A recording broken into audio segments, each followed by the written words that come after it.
How to recover or reset account password in Facebook Messenger app.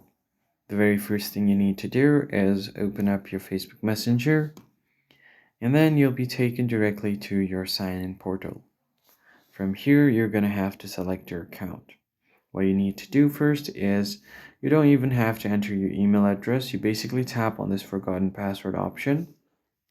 And then here, if your account is connected to your phone number, you could do that, or you could search by email address instead if that's what your account is connected to. Let me just enter my email address right here and then click on continue. Now it will search you for your account, and if you find your account, you can just click on continue option.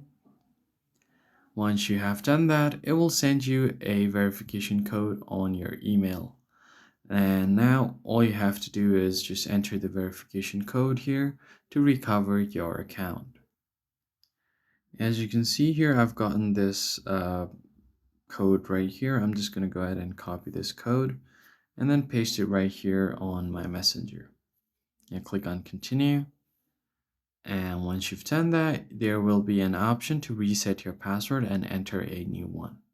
And that's how you basically recover your Messenger's password in just a few steps.